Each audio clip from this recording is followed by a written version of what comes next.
Both Clay and Bill are clearly confused, seeing them drooling over that dangerous monster.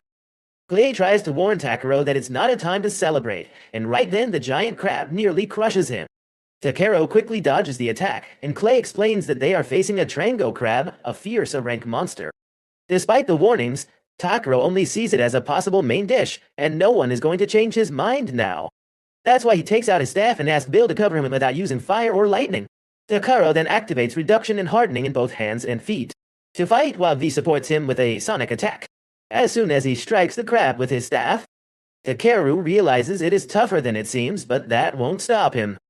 After dodging an attack, V uses his ice magic to freeze one of the crab's legs, and Takeru uses Scan to find its weak spot. Once he locates it, he casts a spell to create ice needles and combines them with V's magic to completely freeze the Trango crab. Everyone is astonished to witness such a feat because, however, it's quite obvious that Clayston is upset and approaches Takeru to ask why they fought alone. At that moment, Takeru realizes that he messed up, so he nervously explains that he got carried away. He also thought that if they used weapons covered in mud and blood, they might ruin the edible parts.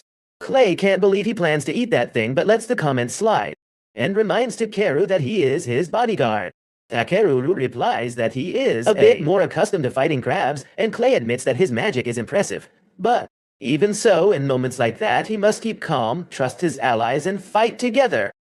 Clay clarifies that even at their level, they would never ignore his judgment, so he needs to trust them a bit more. Once everything is clear, both Takaro and V apologize, and Claystone easily forgives them before going to remove the crab from the mines.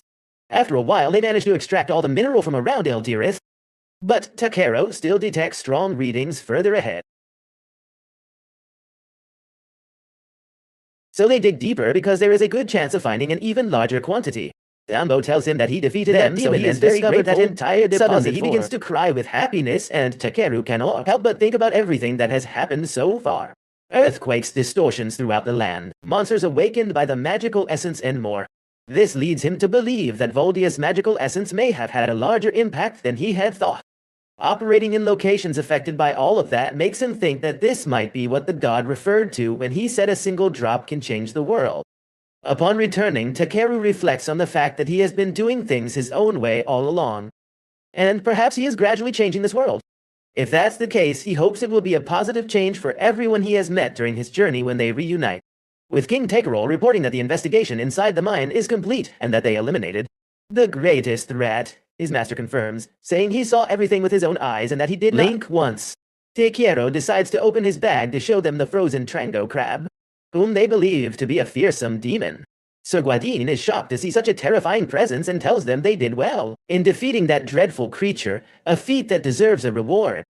With that in mind, Takeru decides to take the crab as his reward, and although the king is quite confused by his request, he grants it to him. Shortly after, they leave the castle, and Belle is more than satisfied, saying that 3 million Nolken rave for each is excellent loot.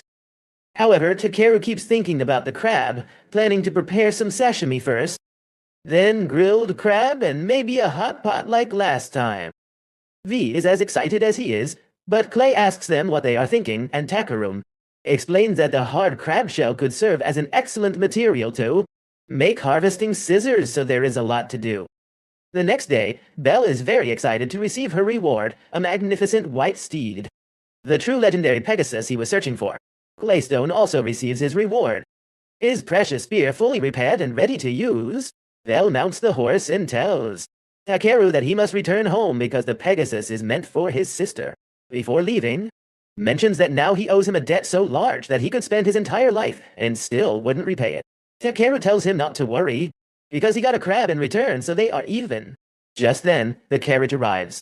To pick them up, Belle says goodbye, hoping to see him again. When they return to the guild, Ariana is a bit surprised to see Takeru and Clayston together, so she asks them if they formed a team. Takeru tries to say he just started accompanying them, but Clay interrupts him and says they have formed a temporary team, although its duration is indefinite for now.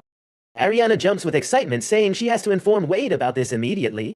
After she leaves, Takeru looks at Clay with an accusatory expression, but Clayston remains calm and tells him it's nothing, because he is just a vagabond without any particular destiny. Moreover, he already knows he is something more than an ordinary human. Having someone watch over your eccentric tendencies isn't such a bad idea.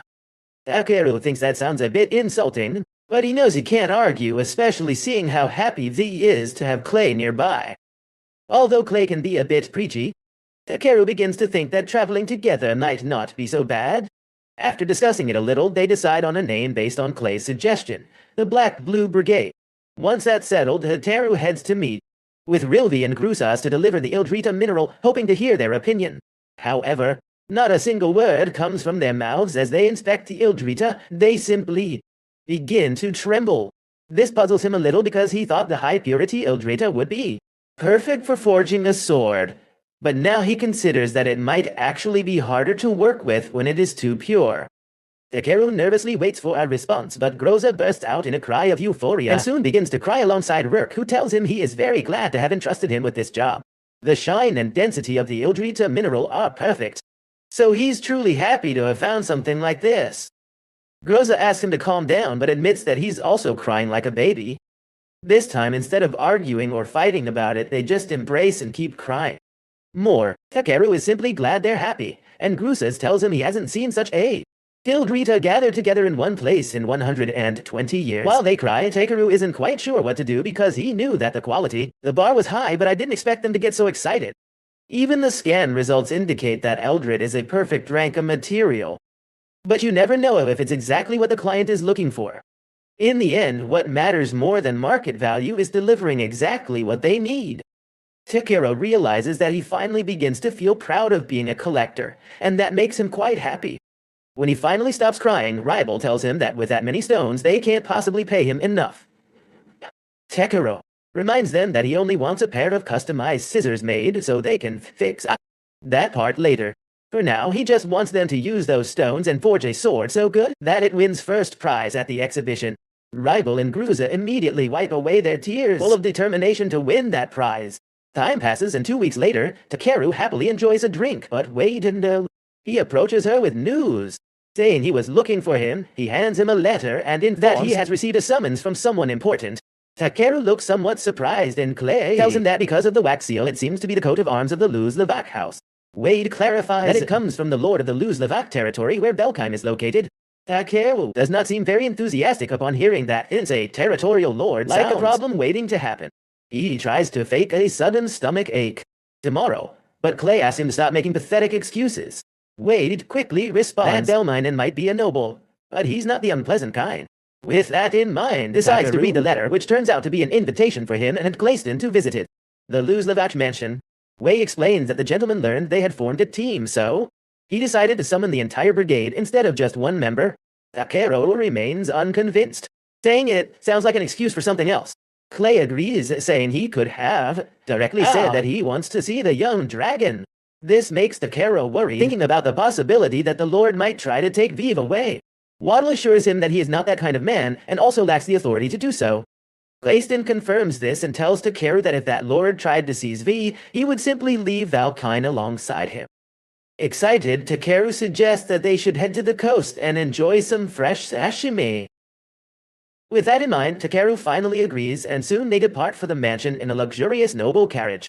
He is not exactly pleased with the amount of attention that they attract in that carriage, but Clay explains that being summoned by a lord is any adventurer's dream of any adventurer. After all, if a lord decides to support someone, everything changes. Even a rough and unknown adventurer gains credibility with the backing of a noble. Karante, Gaginya. Once Takeru understands all that, the carriage finally enters the noble district, and he is amazed to see that it is a whole castle. He and V gaze at the building in amazement, and soon they are welcomed by a butler named Raymond, who tells them he will be their guide around the property. Inside the mansion, a formation of maids welcomes them as well, and Takeru is impressed to notice that not a single step is out of sync. Moments later, a young woman suddenly approaches them to see the dragon. He says he expected a bit more intelligence in her eyes, but it's acceptable. The girl asks Takeru to hand it over, asserting that the dragon belongs to her. This leaves both Takeru and V stunned, with V quickly hiding behind his shoulder. Takeru replies that it's not going to happen, but the young woman doesn't understand a word he says. Although he could say the same about her. She explains that dragons are noble creatures, which means that only someone as noble as she is worthy to possess one. Knowing it is useless to try to reason with her, Takeru decides to scan and discovers that this girl is Clarice Marxaluz Levac. She is 14 years old and is the only daughter of Count Belmonent, the lord of these lands. Apparently, Clarice is currently attending a boarding school in the royal capital but has returned home for the holiday. Tessero doesn't quite know how to deal with such an unreasonable girl, but he kneels before her and adopts a gentle tone, kindly asking her why she believes she has the right to keep the dragon. Stellaris is somewhat surprised by his way of speaking, so she simply explains to him that Bernard told her there was an adventurer who had a dragon, and naturally she must have it. He also told her that when dealing with rough and ignorant adventurers, she should be firm and act with dignity so that they would obey her. Takeru immediately understands that Bernard is the culprit. He has no idea who that person is. Still, he tells the girl that V is part of his family, so he cannot give it to anyone. Larry is surprised to hear this, so he asks the dragon if that really is a man, and V confirms it with a small chirp. But she clearly did not expect. He wanted her to respond, so Takeru tells her that V can understand human language. Clarice. She begins to feel guilty, unsure what to do, as she realizes she had spoken cruelly towards both without thinking of the bond that unites them. She decides to apologize for her behavior, and V easily forgives her, coming closer to her with a little more confidence.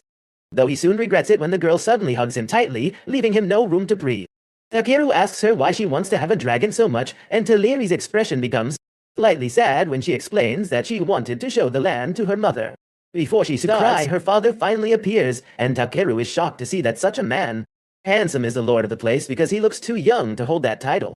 Belimonen approaches him, assuming he is the collector he has heard about. After a formal introduction, he sits down with you, and Belimonen apologizes for the behavior of his daughter, as she was terribly rude to him. Takeru asks her not to worry, and Clay asks what matter has brought them here. Belimonen informs them that there is only one reason why she summoned them. There is something she needs to ask of them. Clay is in a look of hatred, sensing what she is going to say. With a sad expression, Belmondo admits that it concerns his wife. Clay explains to Takeru that the lady has been bedridden for nearly half a year. Belmondo mentions that during that time he heard rumors about Takeru, as it was said that a sickly tenant from the Vaspo district had recovered his health overnight thanks to his work. Takeru admits with some discomfort that it was probably him, so Belmondo begs him to use that extraordinary power to save his wife. Takeru thinks about it, knowing that his magic is strong enough to evolve Clayton, but if he disrupts something, nobody knows what might happen. Belmondo explains to him that Theares wanted a dragon for her mother, as she must return to the capital in a few days to attend classes. She thought that if an adorable creature stayed by her mother's side, it might lift her spirits, even if just a little bit. Moi, I don't hear a wee more. Takeru is surprised. She may be somewhat foolish, and she has a kind heart. Assures him that although he can't hold back anymore and begins to cry, that Theares is truly a kind daughter. Her tears leave Takeru utterly confused, and the way Clay looks at him makes him think she is trying to guilt him into agreeing. V also cries uncontrollably, but Takeru keeps doubting since Belmondo is a noble, and that means a single misstep can lead to serious trouble. Before responding, Takeru asks to see his wife, but Belmondo assumes he has already accepted the request. Seeing the hope on his face, Takeru mentally reprimands himself for not being clearer, and he has no choice but to proceed. Belmondo leads him to the castle, and once they enter his lighted room, Takeru immediately notices that Vino cannot avoid sneezing due to the heavy dust in the room, but Takeru ignores it to focus on the real problem. Belmondo's wife asks him what brings him here, and he replies that he has brought the man he told her about before, the one said to be able to cure diseases with a mysterious power. When Takeru sees her in person, he is shocked by the deplorable state of her body and how weak she looks, but he cannot utter a single word. Belmondo asks him to come closer, but before doing nothing, Takeru asks if they could brighten the room a bit. Belmondo explains that his wife is sensitive to sunlight, so they cannot do it. With that clear, Takeru decides to take a closer look, and finally approaches the woman to assess her condition. Silently, he scans her to learn everything about her health, and his ability informs him that Belmondo's wife is Ahmad Muliria, a 32-year-old woman. She is the wife of Count Luz Levac and the eldest daughter of the Viscount of Cordelius. Beyond that, Takeru observes that she suffers from complex cataracts, gait disorder, anemia, kidney problems, iodine poisoning, and other complications. It is clear that her body is full of illnesses, so he tells Belmondo that he can probably treat some of the symptoms, such as light sensitivity, joint pain, stomach aches, dizziness, and things like that. Belmondo's face fills with hope, but despite his cheerful expression, Takeru knows there is something more. He had never heard of poisoning by Iva, and that is clearly worrying in this case. Still, he knows that even if his magic can't cure that, healing the rest would already be of great help. Clay notices his worried expression and asks him what is happening, but Takeru does not respond and tells Belmanin that everything will depend on her trust. After all, he is nothing more than an unknown adventurer. So she needs to know if she will truly put her husband's life in his hands. Hearing that. But Muletaria intervenes, saying she will do whatever her husband decides. If only she could hug Tiaris again, that would be enough for her. Belmanin cries beside his wife, but despite the tears, his expression is full of determination, so he asks Takeru to save her. That response is enough for Takeru to fully decide and finally agree to do it. Remember to subscribe to the channel. With this, comment Dragon number 6 know you stayed until this point. If you part of the video, and you can also watch these other videos shown below.